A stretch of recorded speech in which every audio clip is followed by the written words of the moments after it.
अस्सलाम वालेकुम वरहमतुल्लाह।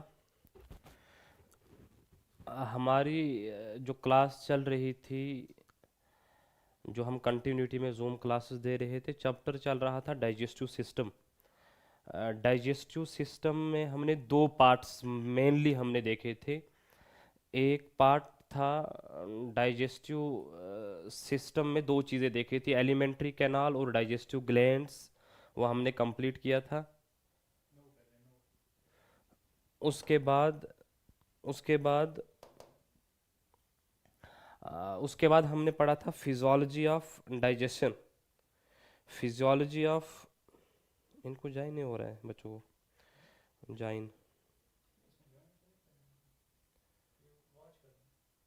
बोल रहे सर ज्वाइन नहीं हो रहा है। टेलीग्राम पे मैसेज कर दो कुछ इनको, बहुत सारों को पता ही नहीं चल रहा है, वो टेक्स्ट कर रहे हैं ना। ग्रुप में है ना, ग्रुप ग्रुप में टेक्स्ट कर दो।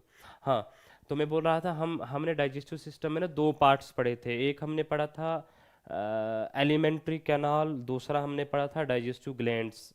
वो दोनों हमने कंप्लीट किए थे। उसके बाद हम पहुंचे थे physiology of digestion. Physiology of digestion में हमने देखा था कि एक्चुअली डाइजेशन कैसे होती है। तो उसमें कुछ स्टेप्स थे। सबसे पहला स्टेप जो था दैट वाज इंजेशन। सबसे पहला स्टेप था इंजेशन। सेकंड जो स्टेप था that was digestion. Second step was digestion. Third step जो है that is absorption. That is absorption. और जो नेक्स्ट वाला स्टेप है दैट इज ईजेशन। That is ईजेशन। और इस एब्जॉर्प्शन के साथ एक और रिलेटेड स्टेप है that is assimilation. That is assimilation. That is assimilation. That is assimilation.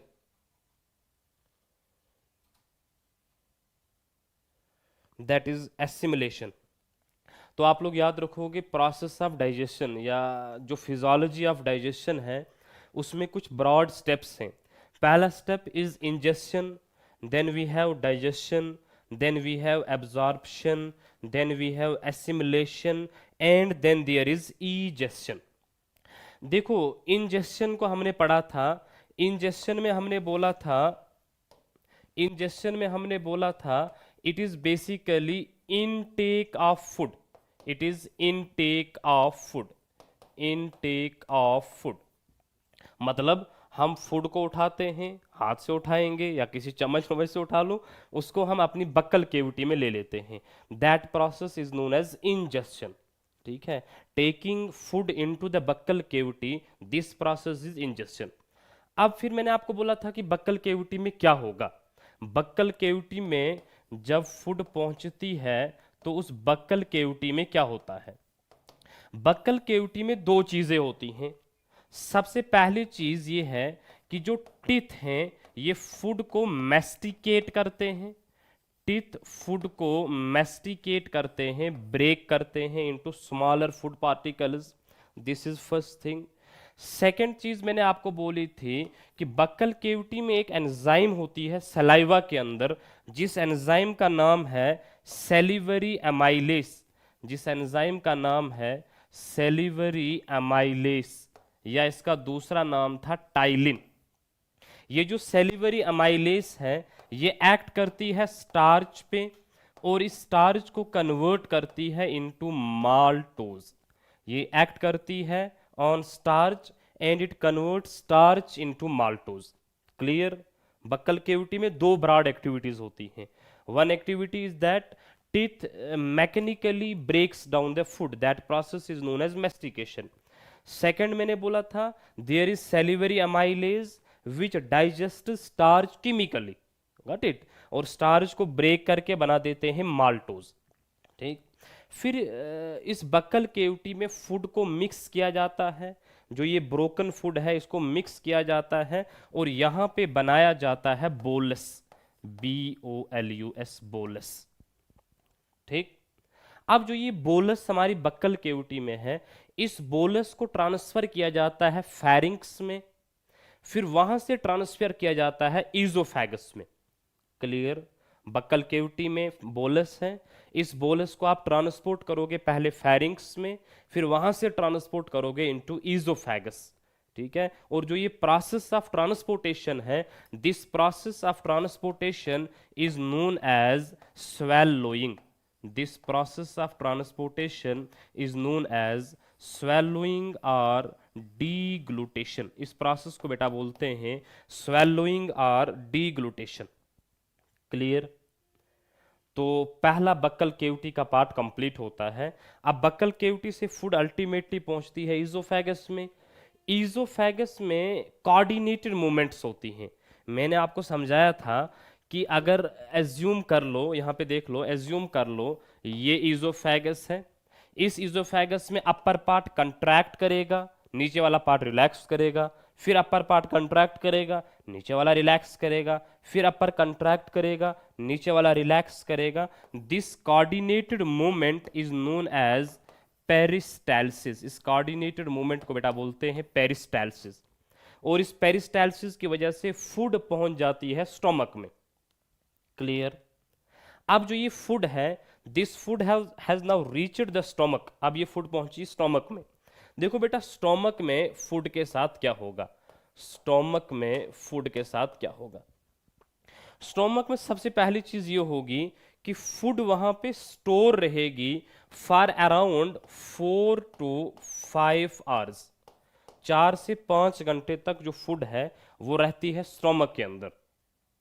अब स्टोमक में जो ये डाइजेस्टेड फूड है या ब्रोकन डाउन फूड है, ये फूड मिक्स हो जाती है स्टोमक के कंटेंट्स के साथ with the help of churning movements of stomach. With the help of churning movements of stomach. Churning movements की वजह से फूड गैस्ट्रिक कंटेंट्स के साथ मिक्स हो जाती है। अब इस फूड को बेटा हम बोलते हैं chyme. Now this food is known as chyme. Clear? इतना समझ आया? फिर हमने बोला था स्टोमक में there is an inactive enzyme called as pepsinogen. इस पेप्सिनोजन पे एक्ट करता है HCl और कन्वर्ट करता है इसको into an active enzyme that is known as pepsin. पहला पॉइंट। सेकंड पॉइंट, स्टोमक के अंदर एक और एंजाइम होती है which is mostly present in children and especially it is present in infants। मतलब जो बच्चे जिनकी एज 1 ईयर तक होती है, ये उन बच्चों में ये एंजाइम ज्यादा मिलती है और इस एंजाइम का नाम है प्रोरेनिन। इस एंजाइम का नाम है प्रोरेनिन। इस प्रोरेनिन पे एक्ट करती है पेप्सिन और इसे कन्वर्ट करती है इनटू रेनिन। अब मेरे पास 2 एक्टिव एंजाइम स्टोमक में पहुंची। One active enzyme is pepsin, another active enzyme is rennin. अब ये पेप्सिन और रेनिन करेंगी क्या? देखो बेटा, सबसे पहले जो प्रोटीन्स हैं, इन प्रोटीन्स को ब्रेक करती है एंजाइम पेप्सिन और छोटे छोटे प्रोटीन्स बनाती है। उन प्रोटीन्स को हम बोलते हैं बेटा पेप्टून्स, या बेटा हम बोलते हैं उन्हें प्रोटियोजेस, या बेटा हम बोलते हैं उन्हें पेप्टाइड्स। तो याद रखोगे, प्रोटीन्स पे एक्ट करती है एंजाइम पेप्सिन और कन्वर्ट करती है इसे पेप्टून्स में, प्रोटियोजेस में या पेप्टाइड्स में। Now you can ask what are these proteases, what are these peptones, what are these peptides? These are nothing but छोटे छोटे प्रोटीन्स। क्लियर? जैसे एक वाल है, अगर इस दीवार को हम ब्रेक कर देंगे तो वहां से रिलीज होती है ना ब्रिक्स, ठीक? वैसे ही अगर आप एक प्रोटीन को ब्रेक करोगे, वहां से रिलीज होते हैं पेप्टून्स, प्रोटियोजेस और पेप्टाइड्स। क्लियर? तो पहली चीज पेप्सिन एंजाइम ने ये वाला काम कर दिया। Second is rennin. देखो बेटा, रेनिन एंजाइम किस पे एक्ट करती है? There is a milk protein, उस मिल्क प्रोटीन का नाम है केसीन। इस केसीन पे एक्ट करती है रेनिन। केसीन पे बेटा एक्ट करती है रेनिन एंजाइम और कन्वर्ट करती है इसे पैरा केसीन में। कन्वर्ट करती है इसे बेटा पैरा केसीन में। क्लियर? ये जो पैरा केसीन है, ये मिलता है कैल्शियम के साथ। पैराकेसिन मिलता है कैल्शियम के साथ और बनता है पैराकेसिनेट, बनता है बेटा पैराकेसिनेट, पैराकेसिनेट, कैल्शियम पैराकेसिनेट रादर। ठीक, तो मैंने बोला केसिन एंजाइम है, इस पे एक्ट करेगी रेनिन, बनेगा पैराकेसिन, पैराकेसिन मिलेगा कैल्शियम के साथ, बनता है वहां से कैल्शियम पैराकेसिनेट। ये जो कैल्शियम पैराकेसिनेट है इस पे अगेन एक्ट करती है एंजाइम पेप्सिन, इस पे एक्ट करती है एंजाइम पेप्सिन, इस पे एक्ट करती है एंजाइम पेप्सिन और कन्वर्ट करती है इसे भी पेप्टोन्स में, प्रोटियोजेस में या पेप्टाइड्स में। क्लियर? तो this occurs in the stomach, ये हमने ऑलरेडी पढ़ा था। फिर स्टोमक के बाद food with the help of peristaltic movements of stomach पहुंच जाएगी इनटू द स्मॉल इंटेस्टाइन्स। ठीक है, अब हम देखेंगे कि स्मॉल इंटेस्टाइन्स में क्या होगा। Now food reach the small intestines, अब जो फूड है ये पहुंची स्मॉल इंटेस्टाइन्स में। देखो बेटा स्मॉल इंटेस्टाइन्स में क्या होगा।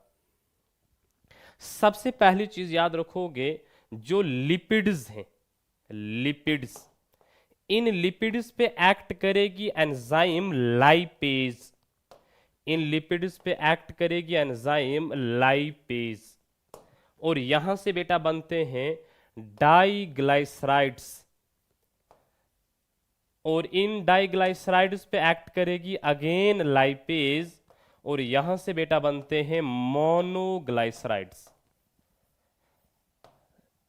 डाइग्लाइसराइड्स and मोनोग्लाइसराइड्स। Again, you can ask me what are diglycerides or what are monoglycerides. I can say again कि diglycerides and monoglycerides are nothing but these are the units of lipids. ठीक है, जिन जिन units का lipids बनते हैं these are glycerides, diglycerides, monoglycerides, got it? तो पहला lipids में याद रखोगे, जब इंटेस्टाइन्स में एंजाइम पहुंचेगी लाइपेज, लाइपेज एक्ट करेगी लिपिड्स पे, लिपिड्स को कन्वर्ट किया जाएगा डाइग्लाइसराइड्स में, अगेन लाइपेज एक्ट करेगी डाइग्लाइसराइड्स पे और इसे कन्वर्ट करेगी मोनोग्लाइसराइड्स में। ठीक है, लेकिन एक बात आप याद रखोगे, मैंने इससे पहले भी आपको बोला था, that is the role of bile, role of bile, bile का क्या रोल है। ठीक, देखो बेटा बाइल का रोल क्या है, रोल ऑफ बाइल, ये बहुत इंपॉर्टेंट है।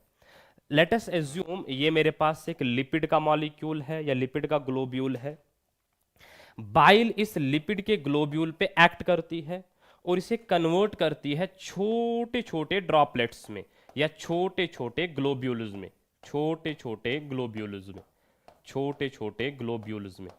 इस प्रोसेस को बेटा बोलते हैं emulsification, this process is known as emulsification, इस प्रोसेस को बेटा बोलते हैं emulsification, this process is known as emulsification, इस प्रोसेस को बेटा बोलते हैं emulsification.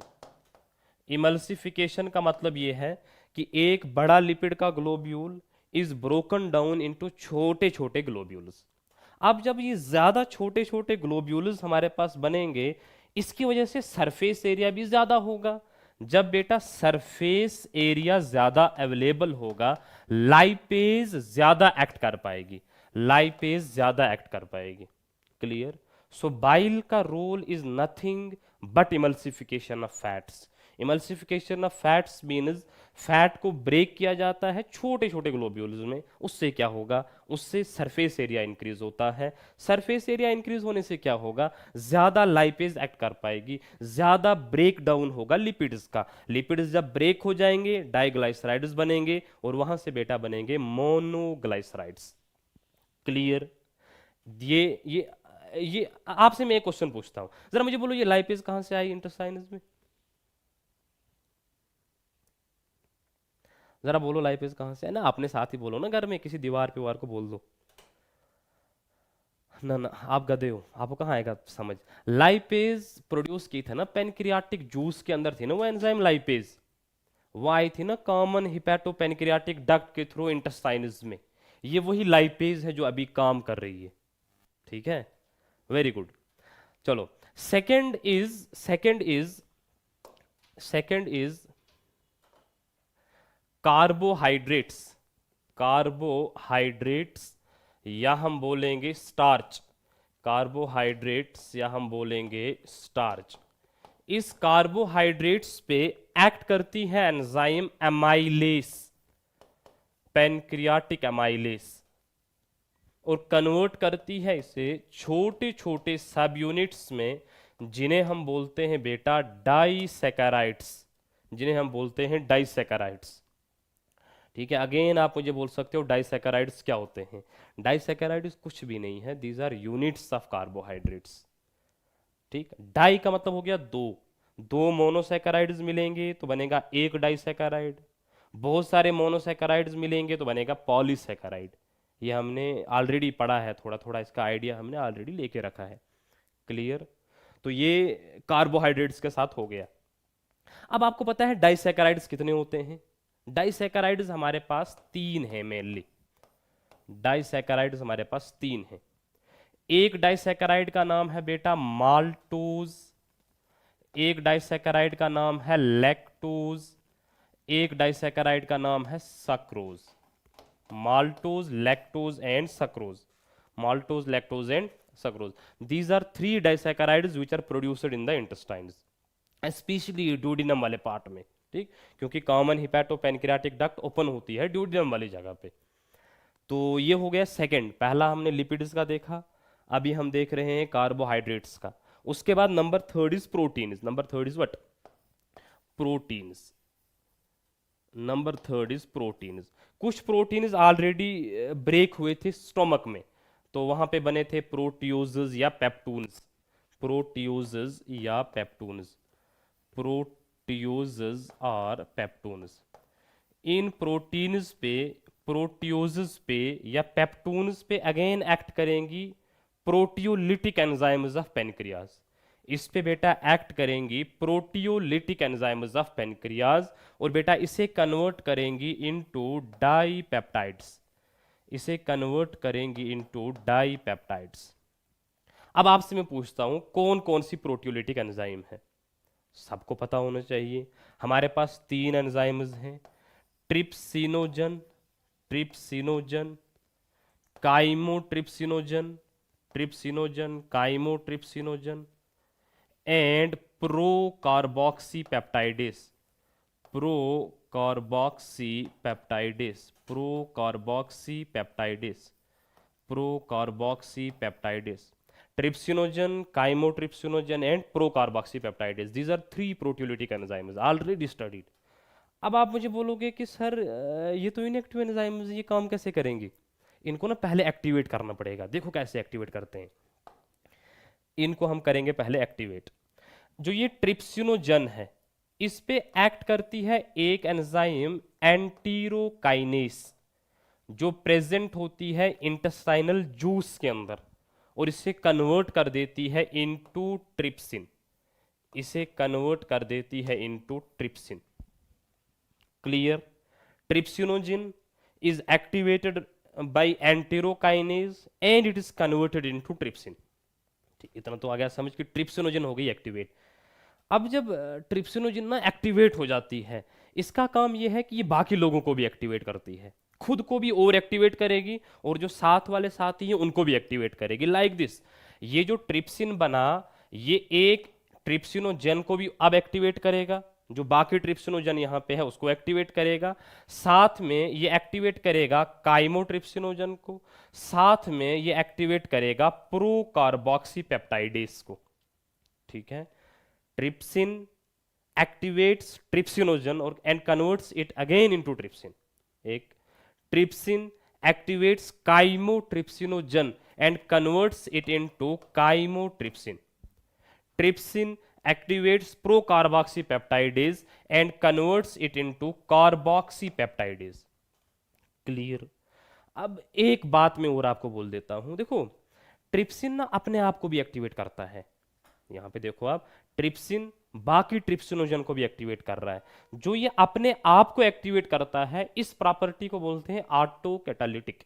Auto means self, catalyze means to increase the function, to break down something, got it, to activate something। clear, trypsin अपने आप को एक्टिवेट करता है। This property is known as auto catalysm और ऑटो कैटालिटिक फंक्शन। तो याद रखोगे trypsin की ऑटो कैटालिटिक एक्टिविटी होती है। Auto catalytic activity, auto catalytic activity, auto catalytic activity means nothing but self activation of बाकी ट्रिप्सिनोजन। क्लियर?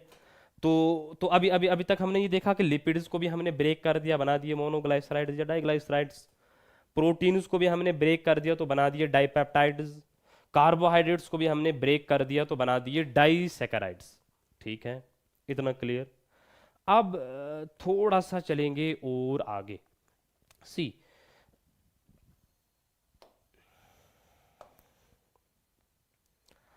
देखो इसके अलावा बेटा हमारे पास होते हैं न्यूक्लिक एसिड्स। जो भी आप फूड लेते हो उस फूड में न्यूक्लिक एसिड्स भी होंगे। जैसे आपने मीट खाया, उस मीट में होगा ना न्यूक्लिक एसिड, डीएनए मीट का, आरएनए। ठीक है, DNA is deoxyribonucleic acid, RNA is ribonucleic acid. DNA and RNA these are nucleic acids. ठीक है, अब इन न्यूक्लिक एसिड्स को भी हमें करना है डाइजेस्ट। देखो कैसे करेंगे। न्यूक्लिक एसिड्स पे करते हैं एक्ट एंजाइम न्यूक्लिएज, और बेटा इसे कन्वर्ट करते हैं न्यूक्लियोटाइड्स। न्यूक्लियोटाइड्स में इसे कन्वर्ट किया जाता है इनटू न्यूक्लियोटाइड्स।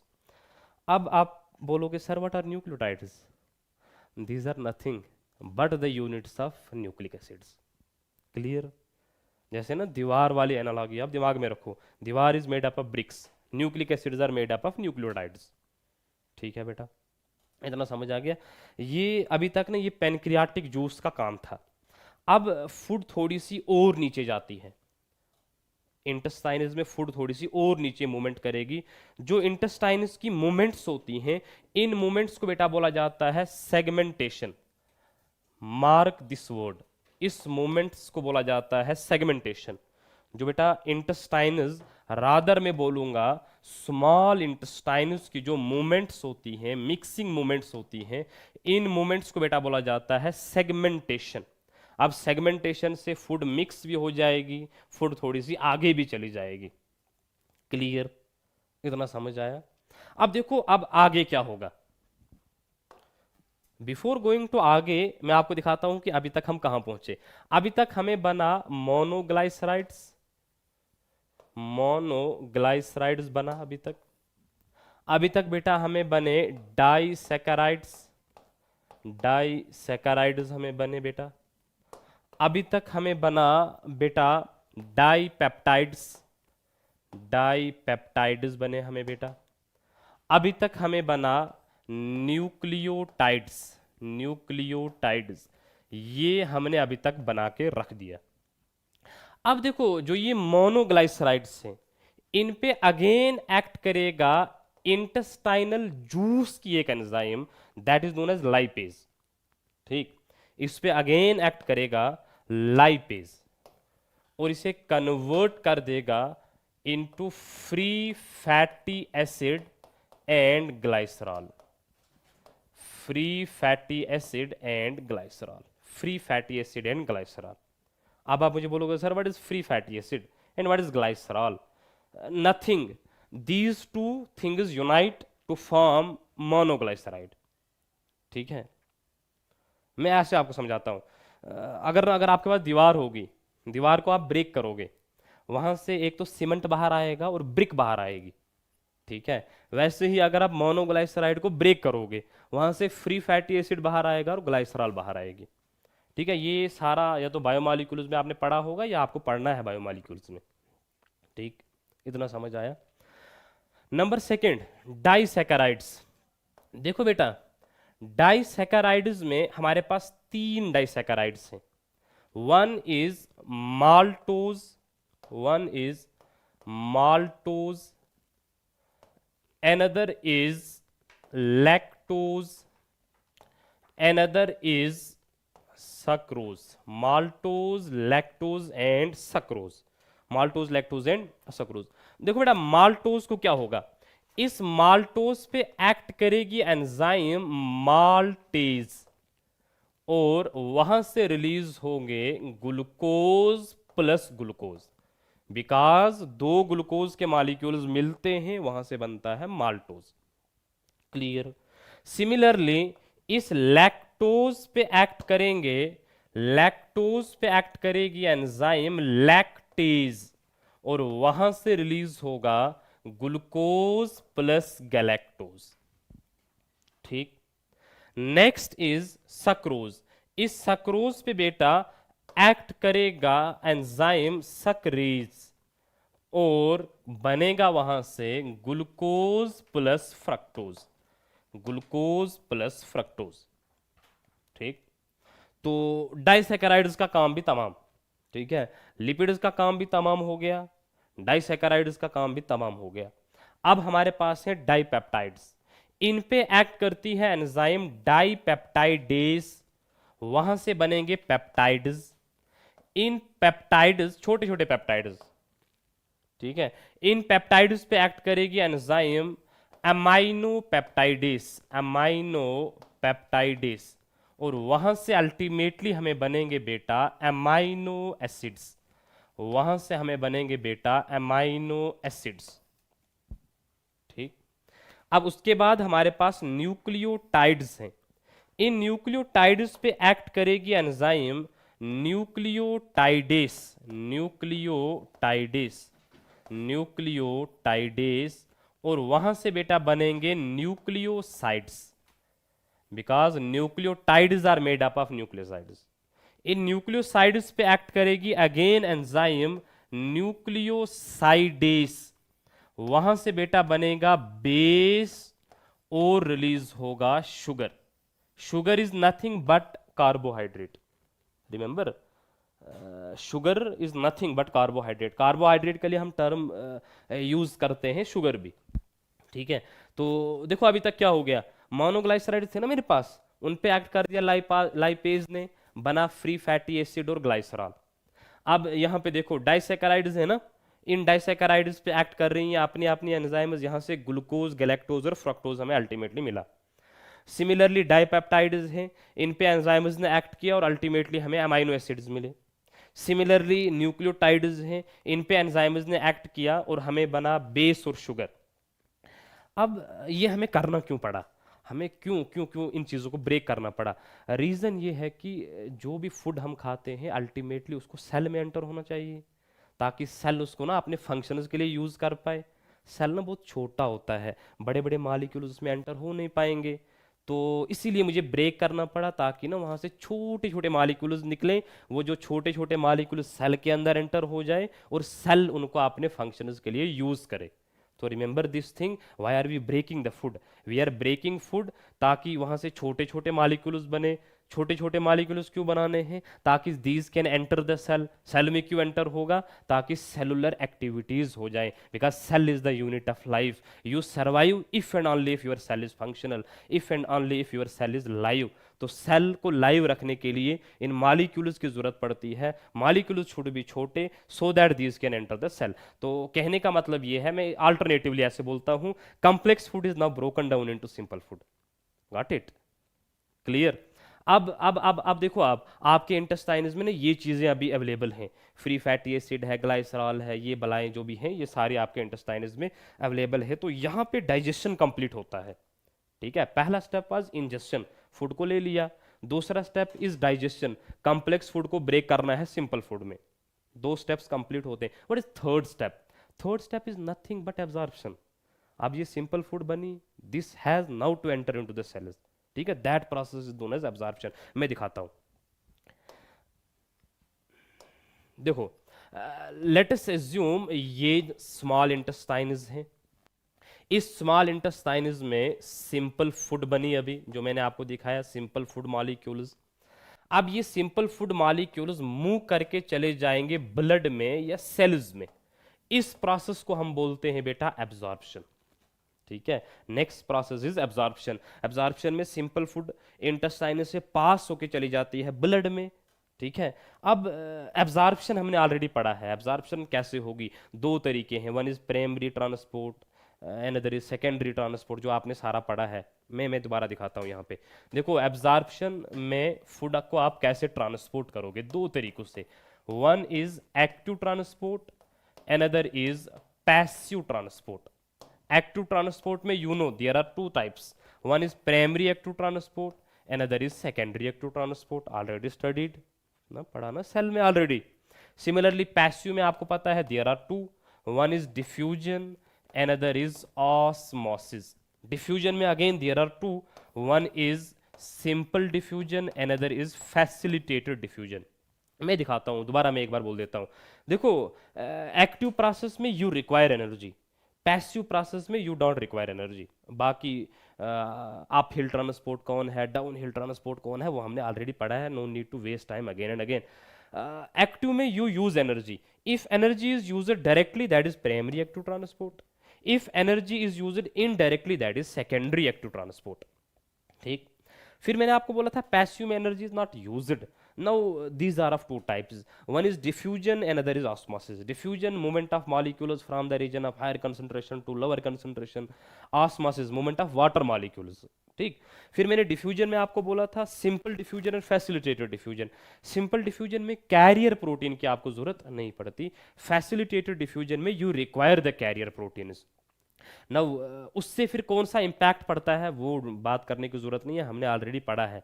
ठीक है. मैंने आपको ग्राफ भी दिखाया था, सिंपल डिफ्यूजन का ग्राफ कैसा होगा, फैसिलिटेटेड डिफ्यूजन का ग्राफ कैसा होगा, किस ग्राफ में सैचुरेशन आएगी. ये सारी चीज़ें ना आप रिवाइंड करो, रिवाइज भी कर लो, देख लो दोबारा से कि ये प्रोसेसेस क्या होती हैं. ठीक है. इन्हीं प्रोसेसेस के थ्रू फूड अल्टीमेटली एब्जॉर्ब होके चली जाती है कहाँ पे, हमारे ब्लड में. फिर ब्लड के थ्रू फूड जाती है अल्टीमेटली सेल्स में. देखो बेटा, अब फूड अल्टीमेटली एंटर हो जाएगी सेल्स में again via these processes, primary, secondary, diffusion, osmosis. Got it. अब फूड पहुंचेगी सेल्स में. देखो बेटा, सेल्स में फूड क्या करेगी, सेल अब इस फूड को करेंगी क्या. सेल इस फूड से बहुत सारे इंपॉर्टेंट सब्सटेंसेस बनाएंगे, जैसे प्रोटीन्स बनाएंगे, कुछ एंजाइम्स बनाएंगे, कुछ इंपॉर्टेंट मॉलिक्यूल्स बनाएंगे जो हमारी सर्वाइवल के लिए जरूरी हैं. सेल इन फूड के सब्सटेंसेस से एनर्जी ड्राइव करेंगे, जिससे हमारी बॉडी में एक्टिविटीज हो जाएंगी. सेल इन फूड सब्सटेंसेस से सेलुलर कंपोनेंट्स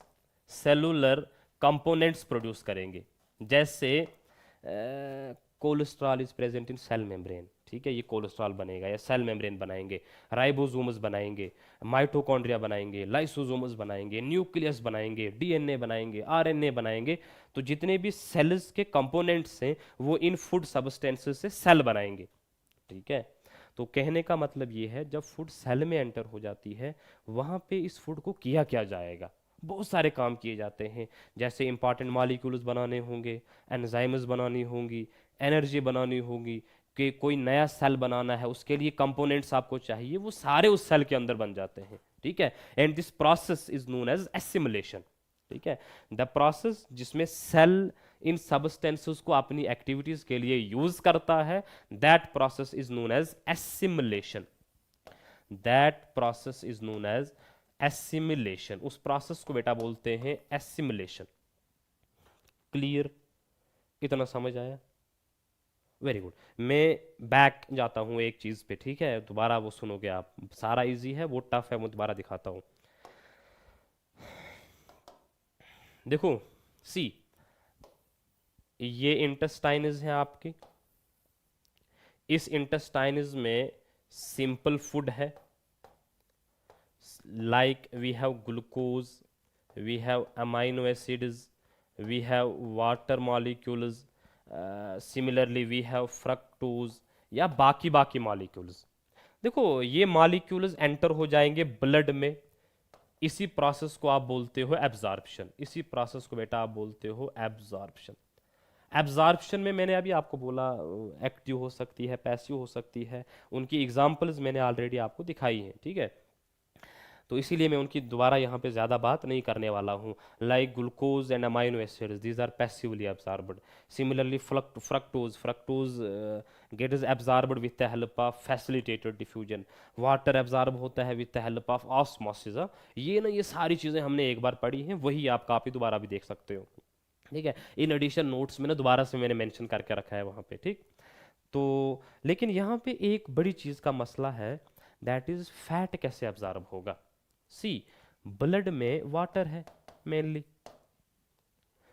फैट या लिपिड वाटर के अंदर एब्जॉर्ब तो हो नहीं पाएगा, तो इसकी एब्जॉर्प्शन कैसे होगी? अब आप बोलोगे सर ये फैट क्यों नहीं हो पाएगा वाटर में एब्जॉर्ब? आएगा ना दिमाग में, गधों के दिमाग में तो आ जाएगा क्वेश्चन। देखो इसका मसला क्या है, हमने ना पढ़ा है केमिस्ट्री का बेसिक रूल है, लाइक डिजॉल्व्स लाइक। ठीक, like dissolves like, unlike dissolves unlike. ठीक, देखो fat can be dissolved in fat, water can be dissolved in water, fat can not B dissolved in water. जैसे अगर आपके पास होगा ना तेल, ऑयल, उस ऑयल में आप वाटर को डिजॉल्व नहीं कर सकते हो, मिक्स नहीं कर पाओगे अच्छे से। अगर आप ऑयल में ऑयल डालोगे तो मिक्स हो सकता है। ठीक, वही बेसिक कंसेप्ट, वही केमिस्ट्री का, like dissolves like, that is why fat doesn't dissolve in water. अब जो ये देखो फैट या फ्री फैटी एसिड के जो मॉलिक्यूल्स हैं या ग्लाइसराइड्स के जो मॉलिक्यूल्स हैं, इन मॉलिक्यूल्स का काम क्या होता है, ये एक दूसरे के नज़दीक आते हैं और छोटे छोटे ग्लोब्यूल्स बनाते हैं। इन ग्लोब्यूल्स को बेटा हम बोलते हैं माइसिलीज, इन ग्लोब्यूल्स को बेटा हम बोलते हैं माइसिलीज। ये जो फैट के छोटे छोटे ग्लोब्यूल्स हैं, या मैं आपको बोल दूं ऐसे फैटी एसिड्स हैं या ग्लाइसराइड्स हैं, ये एक दूसरे के नज़दीक आते हैं और छोटे छोटे ना ग्लोब्यूल्स बनाते हैं। इन ग्लोब्यूल्स को हम बोलते हैं माइसिलीज। क्लियर? इन माइसिलीज के अराउंड एक प्रोटीन का कोट आता है ऐसे, इन माइसिलीज के अराउंड एक प्रोटीन का कोट डेवलप होता है। Now this structure is known as chylomicron. इस स्ट्रक्चर को बेटा आप बोलते हैं काइलोमाइक्रॉन। इस स्ट्रक्चर को हम क्या बोलते हैं अब? काइलोमाइक्रॉन।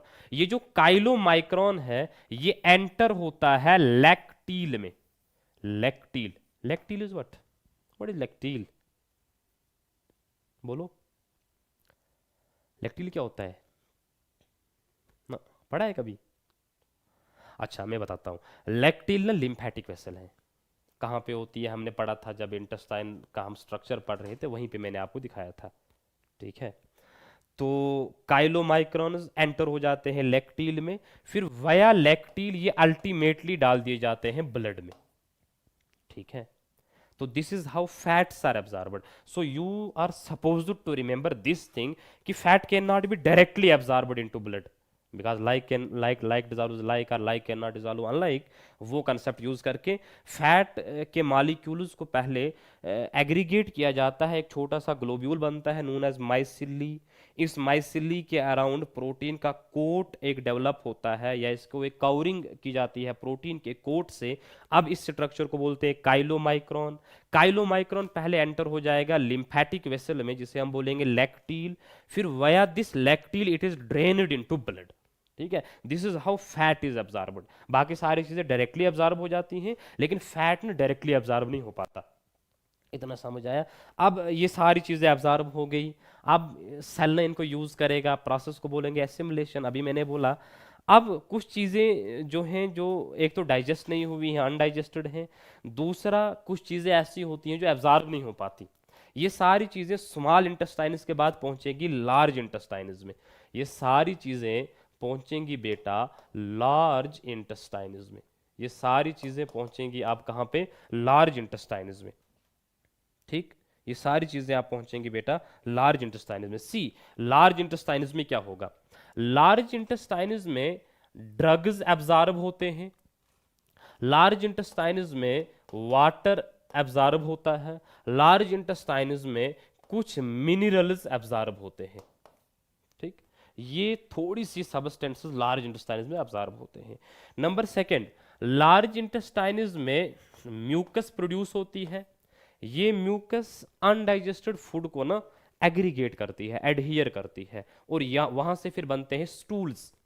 ठीक, स्टूल्स या फीसेस हम बोलेंगे, stool, semi solid, semi solid stools और फीसेस वहां पे बनते हैं।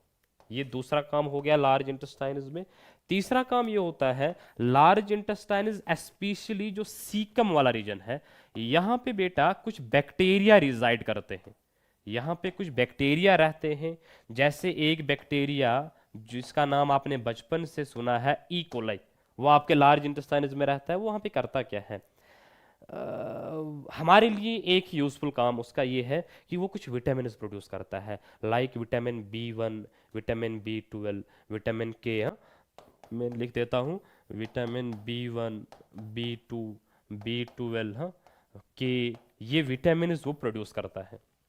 ठीक है, तो हमारे लिए ना ये यूज़फुल एक्टिविटी है बैक्टीरिया की, जो हमारे सीकम वाले रीजन में प्रेजेंट होते हैं। तो याद रखोगे लार्ज इंटेस्टाइनस में कोई मेजर डाइजेस्टिव एक्टिविटी नहीं होती, जस्ट ड्रग्स को एब्जॉर्ब किया जाता है, वाटर को एब्जॉर्ब किया जाता है, कुछ मिनरल्स को एब्जॉर्ब किया जाता है, बट सम गॉट इट, थोड़ी बहुत quantity. Number second is mucus produce होती है, वो अनडाइजेस्टेड फूड के मालिक्यूल्स को एडहियर करके सेमी सॉलिड स्टूल्स या फीसेस बना देते हैं। नंबर थर्ड इज दैट जो सीकम वाला रीजन है वहाँ पे that is a house for some bacteria like E coli which produce vitamin like B1, B2, B12, vitamin K, so on and so forth. ये activity होती है large intestines में। अब उसके बाद नेक्स्ट इज जो ये अनडाइजेस्टेड फूड जिससे आपने अभी फीसेस या स्टूल्स बनाए, इस अनडाइजेस्टेड फूड को क्या किया जाएगा? This food is ultimately thrown out of your body. This food is thrown out of your body. This food is thrown out of your body. और इस प्रोसेस को बेटा बोलते हैं ईजेशन। ईजेशन, ईजेशन, या डेफिकेशन भी हम बोलते हैं, डेफिकेशन भी हम बोल सकते हो, डेफिकेशन भी बोलो या ईजेशन बोलो। But idea is that this is undigested food, not useful for the body. This should be thrown out. Process can be called defecation, process can be called digestion, whatsoever you like. But you should carry the idea in mind that undigested food is thrown out of the body. So this is how digestion does occur in your body. तो ऐसे ना digestion की process हमारी complete होती है। अब इसके बाद एक और चीज़ है, वो ये है कि किस किस पोर्शन में क्या क्या एब्जॉर्ब होता है।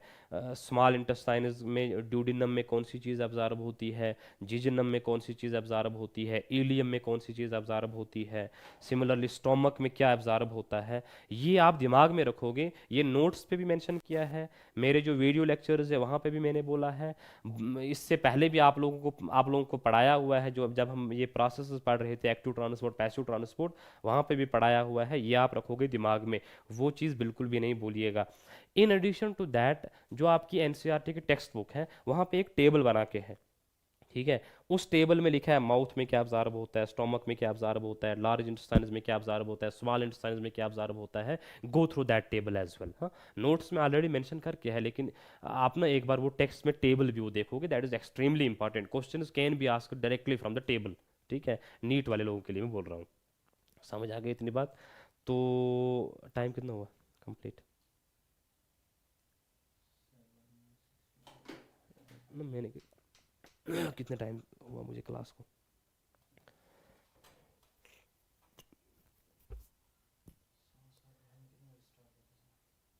कोई बता, वो ना टेलीग्राम की मैसेज है ना दूसरी वाली। अच्छा, 1 घंटा हुआ। मुझे लगता है करेंगे आधा घंटा और कंटिन्यू, है ना? ठीक, क्योंकि वैसे भी बच्चे कम है तो ख़त्म ही करके रखते हैं टॉपिक। चलो, now there is regulation. Digestive system की एक्टिविटीज़ को आप रेगुलेट कैसे करोगे? पहले रेगुलेट का मतलब क्या होता है, देखो मैं आपको बताता हूँ। Suppose you are driving a car, आप गाड़ी चला रहे हो, अब गाड़ी की स्पीड है कुछ, अब आप चाहते हो कि कभी स्पीड इंक्रीज हो जाए, तो आप अपना पैर एक्सीलेटर पे रख देते हो। अब आपको स्पीड डिक्रीज करनी है, अब आप पैर आप ब्रेक पे रख देते हो, ठीक है। कभी आप इंक्रीज करते हो, कभी आप डिक्रीज करते हो यूजिंग एक्सीलरेटर और एंड ब्रेक, ठीक है। इसे हम बोलते हैं रेगुलेशन। सिमिलरली डाइजेस्टिव एक्टिविटीज को कभी हमें इंक्रीज करना पड़ता है, कभी हमें डिक्रीज करना पड़ता है। This is known as regulation, ठीक है। अब ये रेगुलेशन होती कैसे है? रेगुलेशन ब्रॉडली दो तरीकों से होगी। One is with the help of hormones, with the help of hormones. Second is with the help of nervous signals. One is with the help of hormones, second is with the help of nervous signals. अब कौन कौन सा hormone regulation में role play करता है? सी, पहला hormone is gastrin, gastrin. देखो बेटा, gastrin is producer by gastric glands, you know this. ये गैस्ट्रिन करेगा क्या? सबसे पहली चीज, ये गैस्ट्रिक जूस की प्रोडक्शन को इंक्रीज करता है, पहला फंक्शन। दूसरा फंक्शन इज ये पेरिस्टालसिस को भी इंक्रीज करता है, पेरिस्टालसिस को भी इंक्रीज करता है, मतलब it is a stimulator of digestive system. ठीक।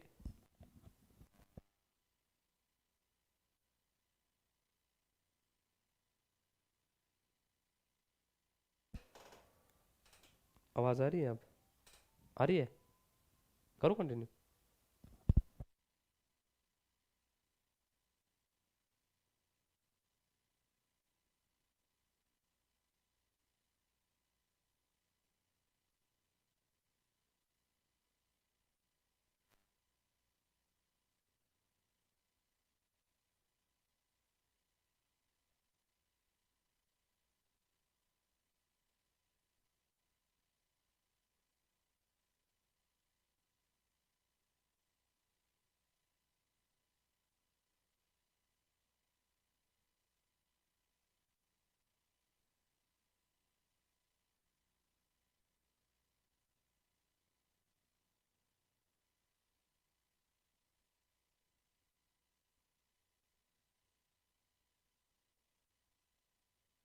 चलो अब आई आवाज?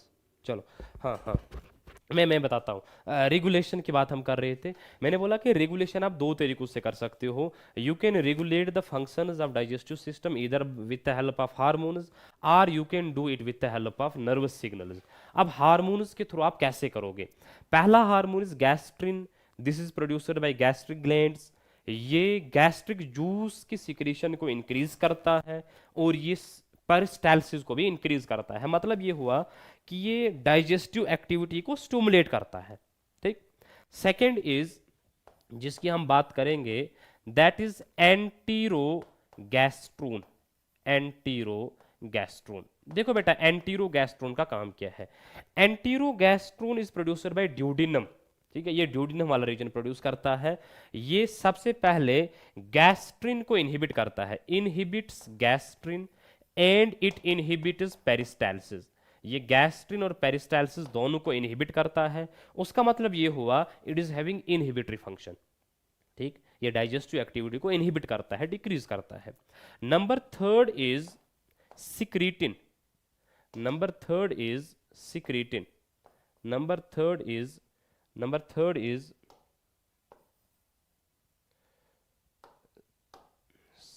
सिक्रीटिन। सिक्रीटिन, देखो बेटा, सिक्रीटिन अगेन ड्यूडिनम वाला रीजन प्रोड्यूस करेगा। सिक्रीटिन का रोल ये है, इंपॉर्टेंट रोल ये है, कि ये बाइकार्बोनेट और पैनक्रियाटिक जूस की सिक्रीशन को इंक्रीज करता है। बाइकार्बोनेट और पैनक्रियाटिक जूस की सिक्रीशन को इंक्रीज करता है। Number fourth hormone is importantest, cholecystokinin. याद रखोगे, cholecystokinin again is producer by duodenum के जो एपिथेलियल सेल्स है वही प्रोड्यूस करते हैं। ये जो कोलिसिस्टोकाइनिन है, it acts on gall bladder, और गॉल ब्लेडर को कंट्रैक्ट करवाता है ताकि वहां से बाइल रिलीज हो जाए। ठीक, it acts on gall bladder and causes release of bile mainly. ठीक। Number second is cholecystokinin pancreatic juice को रिलीज कराने में भी रोल प्ले करता है। कोलिसिस्टोकाइनिन पैनक्रियाटिक जूस को रिलीज कराने में भी रोल प्ले करता है। ठीक है, इतना समझ आया? तो याद रखोगे, कुछ हार्मोन्स इंक्रीज करते हैं, कुछ हार्मोन्स डिक्रीज करते हैं। सम हार्मोन्स एक्ट एज एक्सिलरेटर, सम हार्मोन्स एक्ट एज ब्रेक्स। जब आपको एक्सिलरेटर की जरूरत होगी तो स्टिमुलेटिंग हार्मोन्स रोल प्ले करेंगे, जब आपको ब्रेक की जरूरत होगी तो इनहिबिटिंग हार्मोन्स रोल प्ले करेंगे। ठीक है बेटा। Number second is nervous regulation. Number second is nervous regulation. See, nervous system regulate करता है। देखो बेटा, नर्वस सिग्नल्स दो टाइप्स के हैं। एक नर्वस सिग्नल्स होते हैं इंट्रिंसिक। इंट्रिंसिक का मतलब होता है which are located in the digestive system, which are located in the GIT, which are present inside GIT. ठीक, एक नर्वस सिस्टम होता है intrinsic nervous system which is present inside GIT. दूसरा नर्वस सिस्टम होता है extrinsic nervous system which is present outside GIT. ठीक, अब ये इंट्रांसिक नर्वस सिस्टम, जीआईटी के अंदर हमने कभी देखा था कोई नर्वस सिस्टम? जरा याद करो। मैंने आपको बोला था we have myenteric plexus, we have Meissner's plexus, कभी हमने बात की थी, याद करो। हाँ जी, वेरी गुड। इंट्रांसिक में we have myenteric nervous system and we have Meissner's nervous system. We have myenteric nervous system and we have Meissner's nervous system. देखो बेटा, माइंट्रिक क्या होता है या मीजनर्स क्या होता है, ऐसे सुनो। माइंट्रिक और जो मीजनर्स नर्वस सिस्टम है, ये दोनों बेसिकली ऑटोनॉमिक नर्वस सिस्टम है। मैं आपको ऐसे बता देता हूं, नर्वस सिस्टम सोमैटिक होता है या ऑटोनॉमिक होता है। सोमैटिक वॉलंटरी एक्टिविटीज को कंट्रोल करेगा, ऑटोनॉमिक इनवॉलंटरी एक्टिविटीज को कंट्रोल करता है, या हमारे जीआईटी या विसरल ऑर्गन को कंट्रोल करता है। ठीक, अब जो ये एएनएस या ऑटोनॉमिक नर्वस सिस्टम है, इसके भी दो पार्ट्स होते हैं। One is sympathetic autonomic nervous system and other is parasympathetic autonomic nervous system. Sympathetic किसी किसी जगह पे एक्टिवेट करेगा, किसी जगह पे इनहिबिट करेगा। पैरासिम्पैथेटिक किसी जगह पे एक्टिवेट करेगा, किसी जगह पे इनहिबिट करता है। ठीक है, तो याद रखोगे we have autonomic nervous system, उसके दो parts, sympathetic nervous system and parasympathetic nervous system. Sympathetic can be activating or inhibitory depending upon location. Parasympathetic can be activating or inhibitory depending upon location. ठीक, अब देखो बेटा, जो ये myenteric nervous system है, this is parasympathetic nervous system, parasympathetic nervous system. और जो ये मीजनर्स नर्वस सिस्टम है, this is sympathetic nervous system. ठीक, याद रखोगे, parasympathetic is activating for GIT and sympathetic is inhibitory for GIT. Activating का मतलब ये डाइजेस्टिव जूस को ज्यादा प्रोड्यूस करवाएगा, पेरिस्टाल्सिस को ज्यादा इंक्रीज करवाएगा, सेलिवेशन को ज्यादा करवाएगा। सिंपैथेटिक इनहिबिटरी है, इनहिबिटरी का मतलब पेरिस्टाल्सिस को इनहिबिट करेगा, डाइजेस्टिव जूस की सिक्रेशन को कम कराएगा। ठीक, अब याद रखोगे एक बात, ये पैरासिम्पैथेटिक नर्वस सिस्टम है, ये सिंपैथेटिक नर्वस सिस्टम है। These both are the parts of autonomic nervous system. This autonomic nervous system, Meissner's and myenteric, it is present inside GIT and it regulates functions of GIT, so it is known as enteric nervous system. It is known as enteric nervous system. It is known as enteric nervous system. It is known as enteric nervous system. Clear? It is known as enteric nervous system. इतना समझ आया बेटा? Clear हुआ? Very good. तो मैं दोबारा बोल देता हूँ। देखो, जो ये नर्वस सिस्टम है ना, ये हमें सारा पढ़ना है। जब हम पढ़ेंगे ए लास्ट वाला chapter, that is nervous system, जब हम वो वाला चैप्टर पढ़ेंगे वहाँ पे सारा रिवाइज हो जाएगा। ऑटोनॉमिक क्या होता है, पैरा सिंपैथेटिक क्या है, पैरासिम्पैथेटिक क्या है, सोमैटिक क्या है, विसरल नर्वस सिस्टम क्या है, ये सारा हमें वहाँ पे पढ़ना है। लेकिन यहाँ पे एटलीस्ट एक बात याद रखो, जो अभी जितना मैं बोल रहा हूँ उतना आप याद रखो। Nervous system intrinsic present within the GIT, extrinsic present outside GIT, intrinsic में it is sympathetic or parasympathetic। ठीक है, sympathetic one is Meissner's, parasympathetic one is Mayentric, parasympathetic is stimulatory, sympathetic is inhibitory, and this nervous system which regulates functions of GIT is known as enteric nervous system। अब जो ये extrinsic nervous system है, ये outside GIT present है, it is present outside GIT. ये function उसको कैसे regulate करता है, देखो कैसे करेगा। सपोज आपने कभी किसी फूड को देखा, ये सिग्नल भेजेगा इंट्रिंसिक नर्वस सिस्टम को, तो आपकी जीआईटी में जूस ज़्यादा प्रोड्यूस होगा, सलाइवेशन होगी, बाकी बाकी चीज़ें होंगी।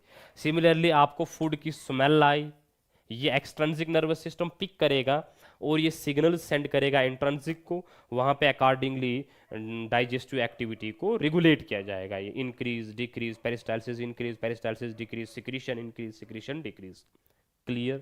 This is how functions are regulated within the functions are regulated with the help of nervous system. Clear? इतना समझ आया? मैं एक ओवरव्यू देता हूँ कि हमने क्या क्या पढ़ा. देखो बेटा, जल्दी जल्दी रिवाइज करते हैं. हमने डाइजेस्टिव सिस्टम स्टार्ट किया. हमने डाइजेस्टिव सिस्टम में दो चीज़ें पढ़ी. एक हमने पढ़ा था एलिमेंट्री कैनाल. एक हमने पढ़ा एलिमेंट्री कैनाल या हम बोलते हैं गट उसे. दूसरी चीज़ जो हमने पढ़ी that is digestive glands. Digestive glands हमने एलिमेंट्री कैनाल में mouth to anus, mouth to anus सब कुछ पढ़ा. हमने डाइजेस्टिव ग्लैंड्स में सैलिवरी डाइजेस्टिव ग्लैंड्स हमने पढ़े. सैलिवरी डाइजेस्टिव ग्लैंड्स हमने पढ़े. हमने बेटा गैस्ट्रिक ग्लैंड्स पढ़े. हमने इंटेस्टाइनल ग्लैंड्स पढ़े. इंटेस्टाइनल ग्लैंड्स हमने पढ़े. हमने लिवर पढ़ा. हमने पेनक्रियाज पढ़ा. हमने गॉल ब्लेडर के बारे में थोड़ी सी इंफॉर्मेशन जितनी ज़रूरत थी वो देखी. ठीक बेटा, ये हमने ऑलरेडी पढ़ा. उसके बाद हम पहुंचे थे फिजियोलॉजी ऑफ डाइजेशन में. फिजियोलॉजी ऑफ डाइजेशन में physiology of digestion. Physiology of digestion. Physiology of digestion. देखो बेटा, फिजियोलॉजी ऑफ डाइजेशन में पहला स्टेप हमने इंजेक्शन पढ़ लिया. सेकेंड स्टेप हमने डाइजेशन पढ़ा. थर्ड स्टेप हमने एब्जॉर्प्शन पढ़ा. फोर्थ स्टेप हमने एसिमिलेशन एंड फिफ्थ स्टेप हमने इजेक्शन पढ़ा. फिर मैंने आपको बोला फूड को आप अपनी बक्कल केविटी के अंदर लोगे, that is ingestion. Buccal cavity में टीथ फूड को मेस्टिकेट करेंगे और सेलिवरी अमाइलेज फूड को केमिकली ब्रेक करेगी. सेलिवरी अमाइलेज फूड को केमिकली ब्रेक करेगी. ठीक. उसके बाद मैंने बोला food is converted into bolus. Bolus is swallowed और डिग्लूटेटेड इनटू द इजोफेगस. ठीक. उसके बाद हम थोड़ा सा आगे गए थे. हमने देखा फूड फिर इजोफेगस में पेरिस्टालसिस हुई, फूड स्टोमक में पहुंची. स्टोमक में फूड 4 to 5 आवर्स रही. Food churning movements of stomach की वजह से मिक्स होती है गैस्ट्रिक कंटेंट्स के साथ, उसे बोलते हैं काइम. फिर हमने बोला कि पेप्सिनोजिन हमारे पास ऑलरेडी प्रेजेंट थी, उस पे एक्ट किया, एचसीएल ने कन्वर्ट किया पेप्सिन में. प्रोरेनिन प्रेजेंट थी, इस पे एक्ट किया, पेप्सिन ने बना दी रेनिन. फिर हमने बोला प्रोटीन्स पे एक्ट करती है एंजाइम पेप्सिन और कन्वर्ट करती है पेप्टोन्स, प्रोट्यूजेस या पेप्टाइड्स में. केसिन मिल्क प्रोटीन है, इन्फेंट्स में ज़्यादा मिलेगा. रेनिन इस पे एक्ट करती है, बनाती है पैराकेसिन. पैराकेसिन मिलेगी कैल्शियम के साथ, बनेगा कैल्शियम पैराकेसिनेट. इस पे अगेन एक्ट करेगी पेप्सिन और वहाँ से बनते हैं पेप्टून्स. ठीक. फिर हमने उसके बाद नेक्स्ट देखा कि जो हमारे ये फिर हमने देखा स्मॉल इंटेस्टाइन्स में क्या होता है, लिपिड्स पे एक्ट करते हैं लाइपेज और बना देंगे डाइग्लाइसराइड्स या मोनोग्लाइसराइड्स. फिर मैंने आपको बाइल का रोल समझाया, इमल्सिफिकेशन, सरफेस एरिया इंक्रीज होगा, ज्यादा लाइपेज एक्ट कर पाएगी. ठीक. उसके बाद हमने देखा कार्बोहाइड्रेट्स या स्टार्च, इस पे एक्ट करती है एंजाइम अमाइलेज और इसे कन्वर्ट करती है डाइसैकेराइड्स में. प्रोटीन इस पे एक्ट करती है डिफरेंट एंजाइम्स. ठीक है, proteolytic enzymes, trypsin, chymotrypsin, procarboxypeptidase. Trypsin, chymotrypsin, procarboxypeptidase और इसे कन्वर्ट किया जाता है डाइपेप्टाइड्स में. उसके बाद हमने देखा न्यूक्लिक एसिड पे एक्ट करती है न्यूक्लियस और इसे बना देती है न्यूक्लियोटाइड्स. फिर स्मॉल इंटेस्टाइन्स की जो मिक्सिंग मोमेंट्स होती हैं उन्हें बेटा बोला जाता है सिगमेंटेशन. याद रखोगे, segmentation is very very important. Segmentation, segmentation. ठीक. उसके बाद हमने नेक्स्ट पॉइंट देखा था दैट इज मोनोग्लाइसराइड्स, इस पे एक्ट करेंगे लाइपेज, बनेगा फ्री फैटी एसिड्स. डाइग्लाइसराइड्स पे एंजाइम्स एक्ट करती हैं डाइपेप्टाइड्स एंड न्यूक्लियोटाइड्स. अल्टीमेटली हमने देखा कि जो कॉम्प्लेक्स फूड है it is now broken down into simple food particles. Complex food is broken down into simple absorbable food, simple absorbable food particles. ठीक. उसके बाद हमने बोला फूड स्मॉल इंटेस्टाइन से चले जाएगी ब्लड में, इस प्रोसेस को बोलेंगे absorption. Absorption can be active और passive. Active can be primary, secondary. Passive can be diffusion, osmosis. Diffusion can be simple diffusion और facilitated diffusion. Examples we already know. उसके बाद हम थोड़ा सा आगे पहुंचे. फिर मैंने बोला जो ये एब्जॉर्ब्ड फूड है, यहाँ पे पहले एक बात, हाँ, फिर मैंने आपको बोला जो ये बाइल जो ये फैट है, this fat is first incorporated as micelle, then chylomicrons are formed, this enters lacteal, this is now ultimately drained into blood, मतलब ये इनडायरेक्टली अब्जॉर्ब होता है। फिर मैंने आपको बोला था सेल्स इस फूड को यूज करते हैं अपनी सब्सटेंसेस बनाने के लिए, सेलुलर कंपोनेंट्स बनाने के लिए, एनर्जी प्रोड्यूस करने के लिए। इस प्रोसेस को बोला जाता है एसिमिलेशन। फिर हमने बात की थी लार्ज इंटेस्टाइन्स में क्या होता है, ड्रग्स, वाटर, मिनरल्स अब्जॉर्ब होते हैं, म्यूकस की वजह से फीसेस वगैरह बनते हैं, और फूड क्वालिटी, ये अनडाइजेस्टेड फूड या अनएब्जॉर्ब्ड फूड को अल्टीमेटली बॉडी से निकाल दिया जाता है, ईजेशन और डेफिकेशन हम बोलेंगे। और सीकम के अंदर बैक्टीरिया होते हैं जैसे ई कोलाई जो विटामिन प्रोड्यूस करते हैं which are useful for the body. फिर मैंने आपको वहाँ पे रेगुलेशन मैंने आपको बोली, रेगुलेशन में हार्मोनल रेगुलेशन है, नर्वस सिस्टम के रेगुलेशन है। हार्मोन्स में याद रखोगे gastrin, enterogastrone, enterogastrone, secretin, cholecystokinin, important hormones ये आपके दिमाग में होने चाहिए। नर्वस सिग्नल्स में मैंने बोला intrinsic nervous system, extrinsic nervous system. Intrinsic में we have myenteric, Meissner's. Myenteric is parasympathetic, Meissner's is sympathetic. Myenteric is stimulatory, Meissner's is inhibitory. This autonomic nervous system which regulates the functions of GIT is known as enteric nervous system. फिर मैंने बोला extrinsic, extrinsic में ये आता है कि आप food को देख लेते हो, आप फूड की स्मेल ले लेते हो, ये फिर सिग्नल्स भेजते हैं इंट्रिंसिक को, वो फंक्शंस को रेगुलेट करते हैं, डाइजेस्टिव एक्टिविटी को रेगुलेट करते हैं। This finishes the regulation of digestive activity. अब याद रखोगे नेक्स्ट डे का जो टॉपिक है, नेक्स्ट जो टॉपिक है that is disorders of digestive system, disorders of digestive system. और या दैट इज उसमें हम पढ़ेंगे एक important topic that is calorific value of foods, calorific value of foods, calorific value of foods. और इसी के साथ हमारा जो चैप्टर है दैट विल बी एंड। ठीक है, ठीक,